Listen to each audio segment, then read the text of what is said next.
Friends, welcome back to my channel. मैं हूं हिमानी और मेरे चैनल पे आपका बहुत बहुत स्वागत है। फ्रेंड्स, आज मेरी वीडियो इंपॉर्टेंट टॉपिक्स पे होने वाली है जो नॉरसेट 8 से रिलेटेड है। मैंने काफी सारे क्वेश्चन पेपर जो हमारे प्रीवियस ईयर्स के नॉरसेट के रहे हैं उनको रिसर्च करके ये टॉपिक्स निकाले हैं। और आज मैं जो टॉपिक्स बताऊंगी वो टोटल 10 टॉपिक्स हैं जो बहुत ही हाईलाइटेड टॉपिक्स हैं, बार बार एग्जाम में पूछे गए हैं, कहीं ना कहीं से उनमें से क्वेश्चंस आए हैं। तो आप इन टॉपिक्स को प्लीज मैं कहूंगी अच्छे से प्रिपेयर करिए before going to the examination.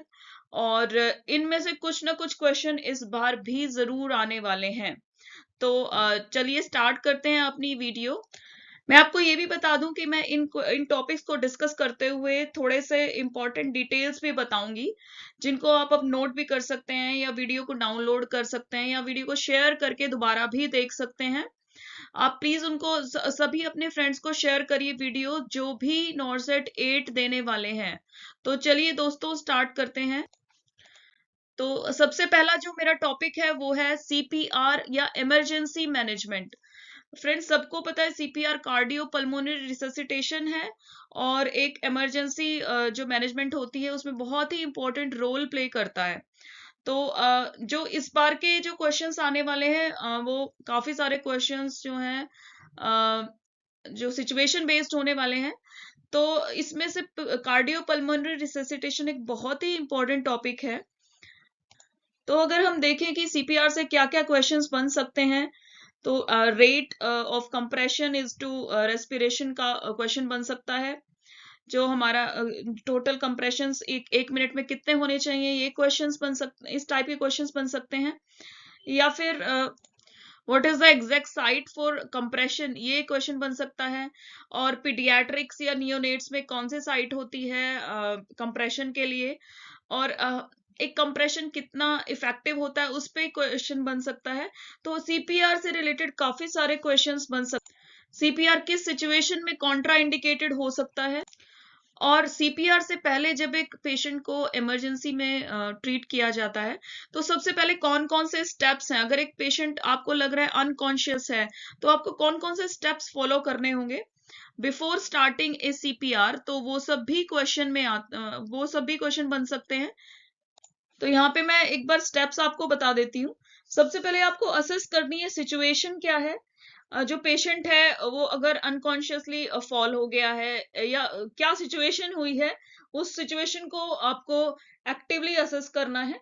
उसके बाद call for help, then open the airway, check for breathing, perform chest compressions and deliver rescue breaths, and repeat until the person starts breathing or help arrives। तो ये सारे steps हैं जो CPR management या emergency management में आते हैं before starting ए CPR. तो आपको ये सब जो है स्टार्ट करने से पहले ये सारी सिचुएशंस देखनी होंगी। तो अब एम्स में मोस्टली नॉरसेट में जो है सिनेरियो बेस्ड क्वेश्चंस आ रहे हैं। काफी सारे क्वेश्चन हैं जो इमरजेंसी मैनेजमेंट में पूछे गए हैं। नेक्स्ट हमारा जो टॉपिक है वो FHR यानी फीटल हार्ट रेट या जो कार्डियो टोकोग्राम है उससे रिलेटेड आए हैं। CTG भी उसका शॉर्ट फॉर्म है, तो उसको CTG भी बोलते हैं। तो सीटीजी क्या होता है, एक नॉन स्ट्रेस टेस्ट होता है। इसको एनएसटी के नाम से भी जाना जाता है कॉमनली। तो एनएसटी में क्या करते हैं, फीटल हार्ट और यूट्राइन कॉन्ट्रैक्शन को मॉनिटर करते हैं। इसमें एक मॉनिटर अटैच किया जाता है with electrodes to the uterus, और यूट्रस मतलब एब्डोमेन पे अटैच किया जाता है, और उससे जो है हमारा ग्राफिक रिप्रेजेंटेशन आती है हमारी फीटल हार्ट रेट और यूट्राइन कॉन्ट्रैक्शन की।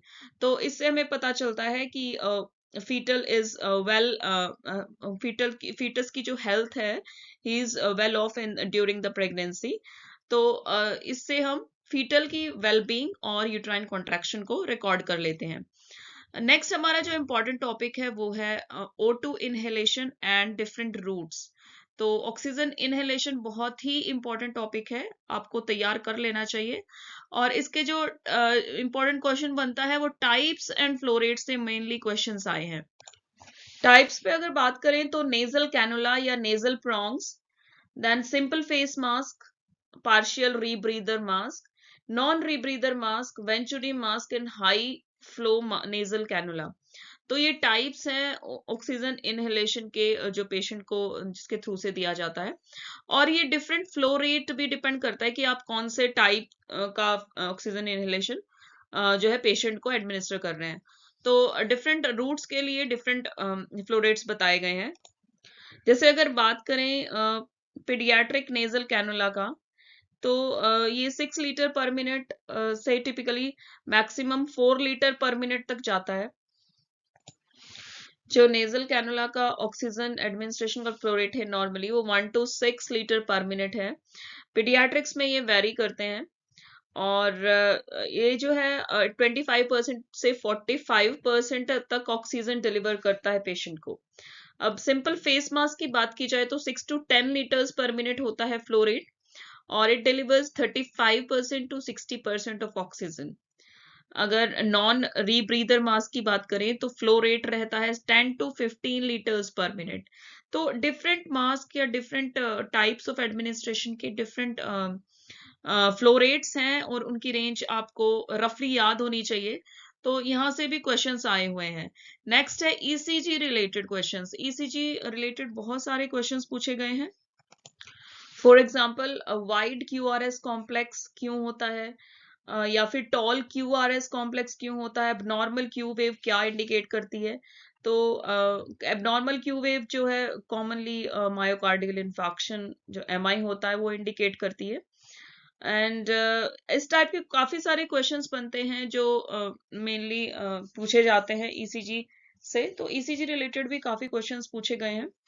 इसमें काफी डिटेल में आपको नहीं जाना है, बट आपको रफली पता होना चाहिए कि when you are examining a patient in emergency, या फिर आईसीयू में आप किसी पेशेंट का ईसीजी एग्जामिन करते हैं, तो रफली आपको पता होना चाहिए कि क्यूआरएस कॉम्प्लेक्स क्या इंडिकेट करता है या एबनॉर्मल क्यू वेव क्या इंडिकेट करती है, ताकि आप इमीडिएटली एक्शन ले सकें या इमीडिएटली अपने सुपरवाइजर डॉक्टर्स को इन्फॉर्म कर सकें।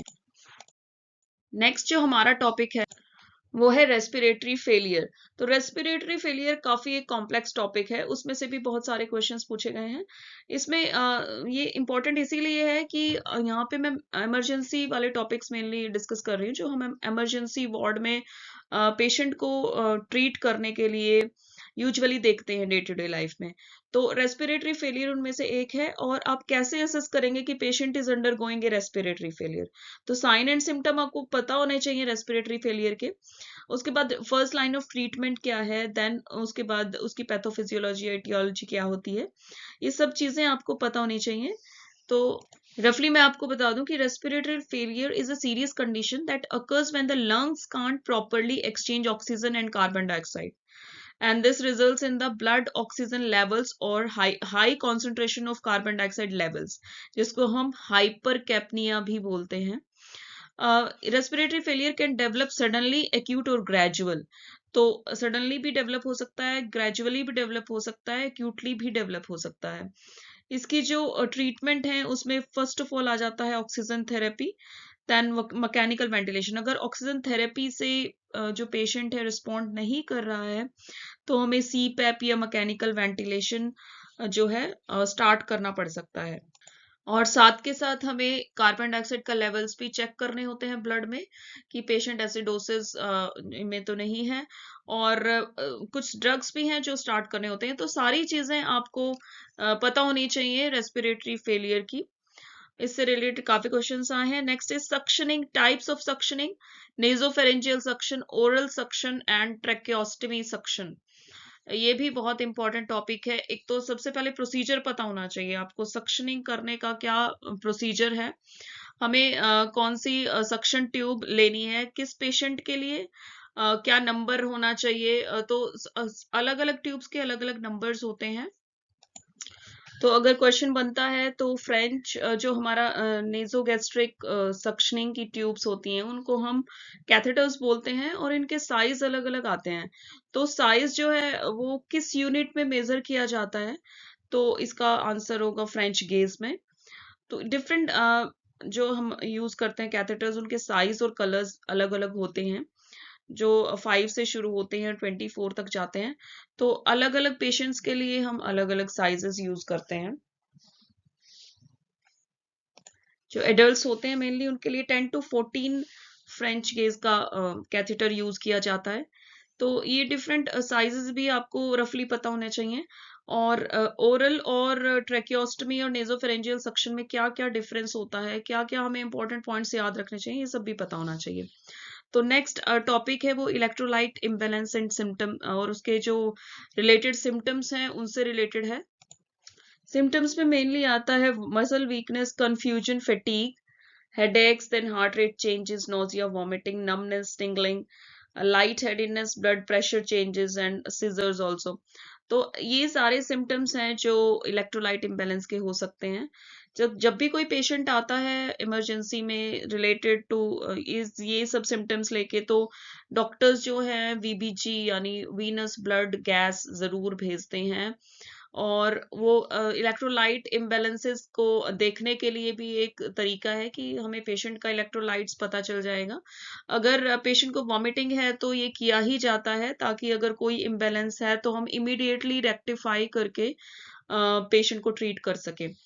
तो ये भी आपको सब पता होना चाहिए। उसके बाद आईवी एडमिनिस्ट्रेशन एंड कॉम्प्लिकेशंस, तो बहुत ही कॉमन टॉपिक है। हम डेली रूटीन में आईवी इन्फ्यूजन्स देते हैं पेशेंट्स को, चाहे वो बोलस हो, चाहे वो जो हमारा आईवी जो इन्फ्यूजन है वो चल रहा हो, या फिर इंजेक्टेबल्स जो हम इंजेक्शंस देते हैं जैसे एंटीबायोटिक या फिर पेन किलर्स, कोई भी इंजेक्शन देते हैं उसके लिए भी आईवी एडमिनिस्ट्रेशन के रूल्स फॉलो किए जाते हैं। तो हमें पता होना चाहिए कि उसकी कॉम्प्लिकेशंस क्या हैं। अगर मानो थ्रोम्बोफ्लेबाइटिस है तो वो किस टाइप का होता है, या किस ग्रेड्स में डिवाइड किया जाता है। तो ये सब चीजें पता होनी चाहिए। Sign and symptoms of any complication हमें नर्सेज वी मस्ट नो। तो ये बहुत इंपॉर्टेंट टॉपिक है, आपको कवर कर लेना चाहिए। तो दोस्तों, 9th टॉपिक है वो है लेबर स्टेजेस। तो लेबर की जो भी 3 स्टेजेस हैं आपको पता होनी चाहिए। हर स्टेज में क्या क्या चेंजेस होती हैं, क्या क्या चेंजेस से जो वुमेन है वो अंडर को करती है, और फीटस कैसे बाहर आता है, या जो भी स्टेजेस हैं आपको पता होनी चाहिए। उसके बाद आता है लंबर पंक्चर, जिसकी साइट अलग अलग होती है नियोनेट्स, पीडियाट्रिक एंड एडल्ट्स में, तो वो आपको कवर कर लेनी है। और what is the position we give for lumbar puncture, ये भी बहुत इंपॉर्टेंट है। जो ट्रोकार कैनुला और जो भी हम यूज करते हैं उसका साइज क्या होता है वो पता होना चाहिए। तो ये सारी चीजें हैं, और specially the nursing management while doing lumbar puncture, ये बहुत इंपॉर्टेंट है। और पेशेंट को क्या हम एडवाइस करते हैं आफ्टर दैट, ये भी आपको कवर करना है। तो ये सारी चीजें हैं, टोटल 10 टॉपिक्स मैंने आज आपको बताए हैं, ये आपको अच्छे से कवर करके जाने ड्यूरिंग द एग्जामिनेशन। तो this video is for the नॉर्सेट 8 specially. अगर आपको ऐसी आगे आने वाली वीडियोस भी देखनी है तो please like and subscribe my channel, so that आपको रेगुलर मेरी वीडियोस मिलती रहें। Thank you so much, bye bye.